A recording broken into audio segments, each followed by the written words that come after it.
John Paul II, in his encyclical Evangelium Vitae, published 1995, made mention of the international conspiracy that threatens the existence of the family.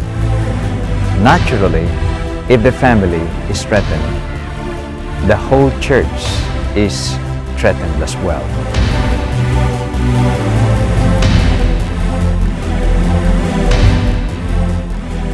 This conspiracy against family life is basically to limit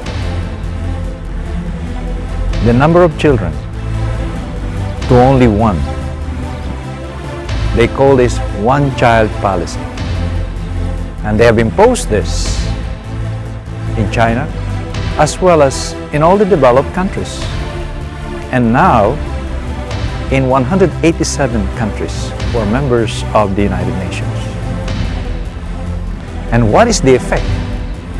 The effect is, if you have only one child, there will be scarcity of vocation to the priesthood. If there is no priest, who is going to celebrate the Eucharist? And if there is no Eucharist, the Catholic Church can stand.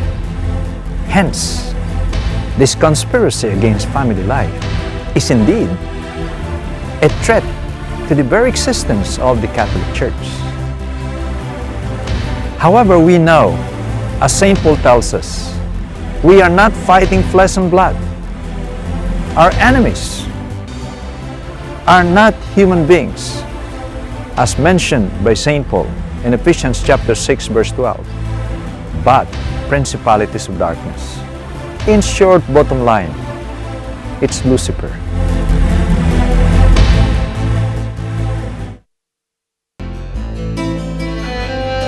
If we analyze what is this conspiracy all about, it is a life of promiscuity.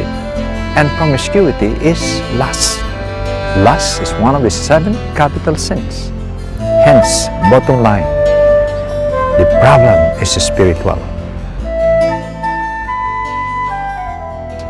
If God allows these things to happen, He knows it is for the test of mankind, and it is also because He wants to be in control of everything. In the book of Job, we know very well that even Satan would ask permission from the Lord before threatening humanity.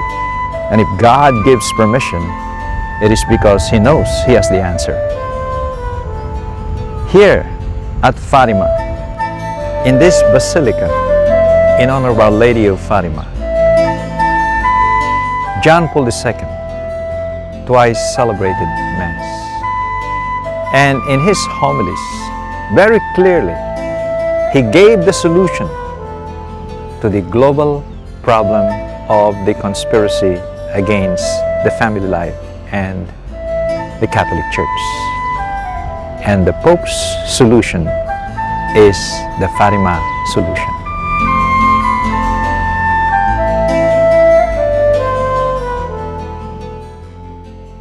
What is this Fatima solution, which is approved by the Church? 1917 was the date when the Blessed Mother appeared to 3 seers, Jacinta, Francisco, and Lucia.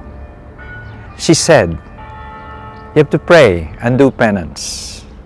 Then later on, in the vision of hell, the Blessed Mother said, many souls go to hell because very few people make sacrifices for them. We're here at the Covadiria in Fatima. Right behind me is located the little chapel of the apparitions. It was here that God worked the greatest miracle since the resurrection. And it was here that Our Lady proved to the world that hell exists, that Satan is a reality. He's not just an imaginary being. He in fact exists and is right now conniving, trying to take souls to hell.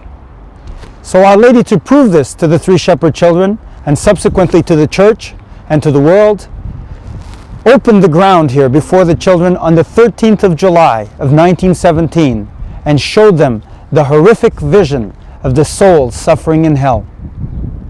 Now, to prevent the souls from going to hell, Our Lady gave a surefire formula of salvation.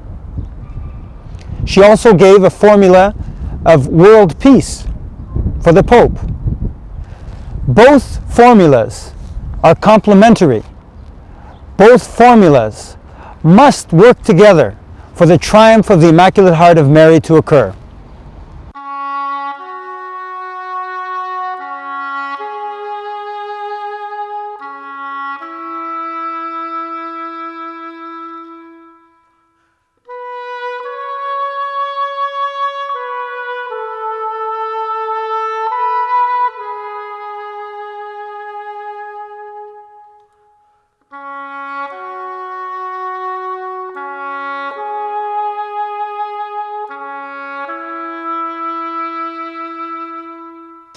It was in this chapel where our Lord Jesus Christ appeared to Sister Lucia on December 10, 1925. And he said, "Look at the heart of my mother, encircled with thorns because of the blasphemies committed against her by the whole world." Actually, which are the blasphemies committed against the Blessed Mother? There are 5. First, those who deny that Mary is the Mother of God. Second, those who deny that she is a virgin. Third, those who teach children these sacrileges. And fourth, those who deny that Mary is immaculately conceived. Fifth, those who continually propagate and destroy religious articles and images of the Blessed Mother. Could you imagine this is done to your own mother? What would you feel? So Jesus was really hurt when these things happened. And they're still happening right now with greater intensity. So on that date, our Lord Jesus said, "I want my heart honored side by side with the heart of my mother. And I want the whole world consecrated to my heart and to the heart of my mother, if there will be peace in the world." And he requested that the Pope should lead this. The consecration was already done when? On March 25, 1984 by John Paul II.